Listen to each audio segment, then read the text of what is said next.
कौन बनेगा नेता। नगर निगम के चुनाव पास आने वाले थे। पूरे कानपुर शहर में टिकट को लेकर मारामारी शुरू थी, लेकिन सबसे ज्यादा चर्चा में वार्ड नंबर 40 की सीट थी। वो इसलिए क्योंकि इस बार वहां की सीट महिला के लिए आरक्षित थी। अब सवाल ये था कि चुनाव लड़ेगा कौन। इससे पहले ठाकुर साहब वहां से पार्षद थे और इस बार उन्होंने अपनी पत्नी सीमा ठाकुर को टिकट दिलवाई और ठाकुर साहब की शान के कारण सीमा जी ने 20,000 वोटों से चुनाव जीत लिया। अरे बधाई हो सीमा भाभी, अब तो आप वार्ड की पार्षद बन गई हैं। अब तो हमारे काम आप ही करवाएंगी। अरे ये तो सिर्फ नाम की पार्षद बनी है, वो तो महिला सीट आ गई, वरना पार्षद तो मुझे ही बनना था। अब भले ही चेहरा इसका होगा, लेकिन पावर तो मेरी ही होगी। अरे वाह भाई साहब, क्या दिमाग लगाया है आपने भी। आइए आप लोग, खाना लगा दिया है सबके लिए। सीमा जी पार्षद बन चुकी थीं, फिर भी उनकी एक ना चलती। सारे काम ठाकुर साहब खुद ही संभाल लेते और जहां जरूरत पड़ती वहां सीमा जी का अंगूठा लगवा लेते। सीमा जी ज्यादा पढ़ी लिखी भी नहीं थी। एक दिन ठाकुर साहब और सीमा एक प्रोग्राम में जाते हैं। अरे ठाकुर साहब, आप आ गए। ओहो, पार्षद मैडम भी आ गई हैं। स्वागत है आप दोनों का। लगता है हमारे पार्षद फंड का सही इस्तेमाल हो रहा है। चलिए अब उद्घाटन करते हैं। ये लीजिए ठाकुर साहब कैची, आप ही सबसे पहले प्रवेश कीजिए।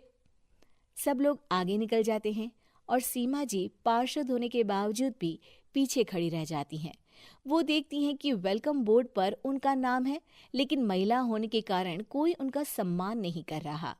अगले दिन एक आदमी उनके घर आता है। अरे ठाकुर साहब नमस्कार। कल ना हम नोटिस किए कि हमारा घर तो अवैध है और नगर निगम वाले उसे तोड़ने आ रहे हैं। अरे कुछ कीजिए ना ठाकुर साहब। देखो भाई, मैं तो ज्यादा कुछ कर नहीं सकता, पर अगर तुम सबकी जेब गर्म कर दो तो कुछ हो सकता है। कुल मिलाकर 4 लाख लगेंगे। अरे 4 लाख ठाकुर साहब? अरे भाई, मैं अपने लिए नहीं मांग रहा हूँ। दरोगा है, इंजीनियर बाबू है, बड़े साहब है, सबको देना पड़ता है ना थोड़ा थोड़ा। बोलो है मंजूर? तभी वहां अचानक सीमा जी आ जाती हैं। अरे ये आप क्या कर रहे हैं? पहले इन्हीं लोगों से तो आपने वोट मांगे, अब इनसे ही पैसे ले रहे हो। अरे चुप रहो तुम। तुम्हारा काम है सिर्फ अंगूठा लगाना, तुम वही किया करो। मुझे दूसरे काम तुम मत सिखाओ, समझी? और तुम ना जाओ, अब पैसे लेकर आओ, वरना जेसीबी किसी भी वक्त आती होगी। सब कुछ ऐसे ही चलते रहता है। एक दिन सीमा जी और ठाकुर साहब को एक लोकल मीटिंग में बुलाया जाता है। वहां पर कई और अधिकारी लोग भी मौजूद रहते हैं। अब मैं चाहूंगा कि ठाकुर साहब हमारे बीच 2 शब्द कहें।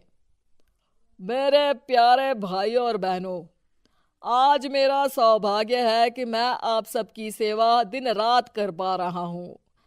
आपने मेरी पत्नी को भारी मतों से जिताया है, इसलिए मैं आप सभी का शुक्रगुजार हूं। मैं आप सबसे वादा करता हूं कि हमेशा की तरह हमारे वार्ड में किसी को कोई तकलीफ नहीं आने दूंगा। सभी लोग तालियां बजाने लगते हैं। अब मैं माननीय पार्षद मैडम को स्टेज पे बुलाना चाहूंगा। अपने नाम को बुलाया सुनकर सीमा जी एकदम चौंक जाती है। उन्हें बिल्कुल उम्मीद नहीं थी कि इतनी बड़ी जगह उन्हें मंच पर बुलाया जाएगा। जैसे तैसे वो मंच पर चढ़ती हैं। ऊपर जाते ही सीमा जी को सारी पुरानी बातें याद आ जाती हैं कि किस तरह उनके पति उन्हें कभी भी आगे बढ़ने नहीं देते और उनके नाम से गलत काम करते हैं। वो बोलने लगती हैं। मैं आपके वार्ड की पार्षद सीमा हूं। आप में से बहुत कम लोग ही मुझे जानते होंगे, क्योंकि इससे पहले मुझे कभी ऐसा मौका ही नहीं मिला। सारे मौके मेरे पार्षद पति यानी आपके ठाकुर साहब ही लेते रहे, लेकिन आज ये मौका मुझे मिला है तो मैं इसे ऐसे ही नहीं जाने दूंगी। मैं आपको ये बताना चाहती हूँ कि आपके ठाकुर साहब मेरे नाम की आड़ में गैर कानूनी काम करते हैं, जिस पर अंगूठों के निशान मेरे होते थे। इसीलिए मैं अपनी गलती मानती हूँ और आज अपने पद से इस्तीफा देती हूँ, ताकि आगे से कोई गलत काम ना हो पाए। अब फैसला आप सबके हाथ में है कि आप हमें क्या सजा देना चाहते हैं। सीमा जी की बातें सुनकर ठाकुर साहब के चेहरे का रंग उड़ जाता है और वो शर्म से मुंह नीचा करके वहां से चले जाते हैं और पद से इस्तीफा देकर ही सही सीमा जी अपने आप में आत्मविश्वास महसूस करती हैं। क्या करूं, मैं इतनी सुंदर हूं तो। श्रीवास्तव मौसी का जब बेटा हुआ था उन्होंने तभी ठान लिया था कि अपने बेटे के लिए सबसे सुंदर लड़की का हाथ मांग कर लाएंगी। श्रीवास्तव मौसी को भी बचपन से हीरोइन बन के रहने का बड़ा शौक था, तो बहू भी उनको हीरोइन जैसी ही चाहिए थी। एक दिन उन्होंने मिस गाजियाबाद डिम्पल से उसकी शादी करवा दी। यहाँ बस एक ही दिक्कत थी, डिम्पल को फेस मास्क बनाना तो आता था पर आटा गूंथना नहीं आता था। बातें तो पक्की पक्की करती थी पर रोटियां कच्ची पक्की बनाती थी। कमला बहन, मानना पड़ेगा, आप शहर की सबसे सुंदर लड़की को ब्याह कर ले आई है अपने बेटे के लिए। अब इसमें हमने तो कुछ नहीं किया भाई साहब, सब ऊपर वाले की कृपा है।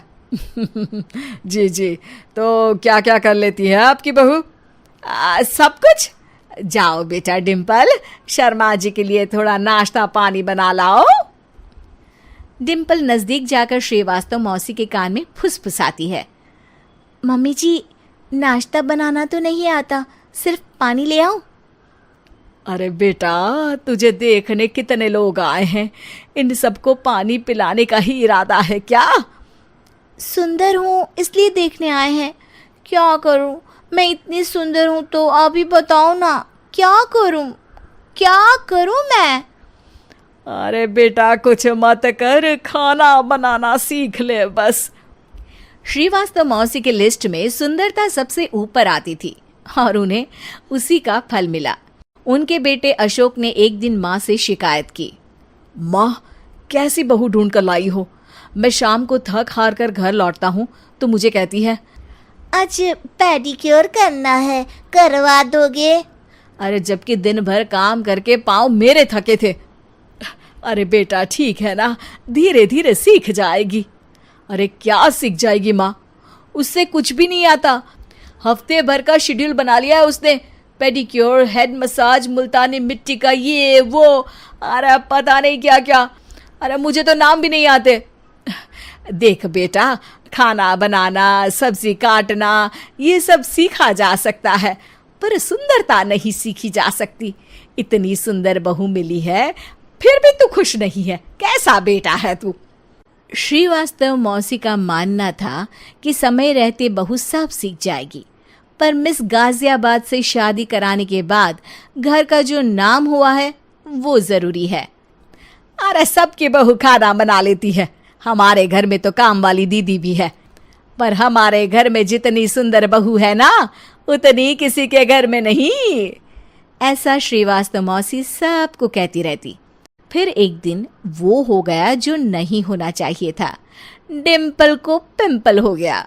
डिम्पल घर में छुपी बैठी थी, पर ऐसी खबर छिपती कहाँ है। शर्मा जी घर में अपने बेटी की शादी का न्योता देने आए तो उन्होंने पूछ लिया, अरे आज आपकी बहू नहीं दिख रही? हाँ, वो ना थोड़ा काम में बिजी है, आती ही होगी। और इतने में डिम्पल सही में किसी काम से वहां आ जाती है।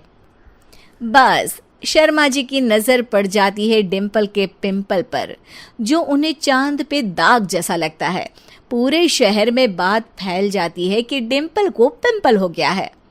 ये दिक्कत काफी गंभीर थी और श्रीवास्तव मौसी को पता था कि अगर ऐसा चलता रहा तो उन्होंने जो हासिल किया था सब मिट्टी में मिल जाएगा। उन्होंने फट से डिम्पल को अपने कमरे में बुलाया। अरे बेटा, शर्मा जी के बेटे की शादी 1 हफ्ते में ही है, हमें उससे पहले ही तुझे वापस सुंदर बनाना पड़ेगा। तू बता, तुझे मेकअप के लिए क्या क्या चाहिए? डिम्पल की दी गई लिस्ट का सामान श्रीवास्तव मौसी शाम को ही ले आती है और उसके बाद शुरू होता है डिम्पल का मेकओवर। 1 हफ्ते में सारे क्रीम्स पाउडर टेस्ट हो चुके हैं और डिम्पल और श्रीवास्तव मौसी रेडी हो जाते हैं शर्मा जी के बेटे की शादी के लिए। शादी के दिन डिम्पल बहुत सुंदर लग रही थी। श्रीवास्तव मौसी को उम्मीद थी कि बस अब तो हर जगह वो और डिम्पल ही छाए रहेंगे, चाहे शादी किसी की भी हो। पर जब वो शादी में पहुंचते हैं तो उन्हें बाहर शर्मा जी लोगों का स्वागत करते मिलते हैं। अरे कमला जी, सही समय पर आई हैं। आप ही का इंतजार था।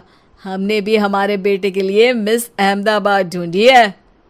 डिम्पल और श्रीवास्तव मौसी दोनों के मुंह खुले के खुले रह जाते हैं शर्मा जी की बहू को देखकर। वो तो डिम्पल से भी ज्यादा सुंदर थी। क्यों, हमने भी अच्छी बहू ढूंढी है ना? हाँ हाँ शर्मा जी, बाकी आजकल के ज़माने में सुंदरता से क्या होता है भाई। देखो, बूढ़े तो सब होते हैं। मैं तो मानती हूँ कि बस रोटियां गोल बना दे, इससे ज्यादा क्या चाहिए।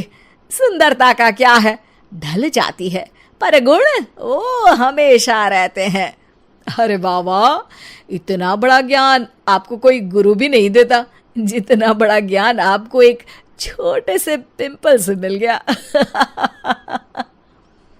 अगले दिन जब अशोक डिम्पल से बात कर रहा होता है, कल शादी में मिस अहमदाबाद के बाद सब मिस गाजियाबाद यानी तुमको ही देख रहे थे।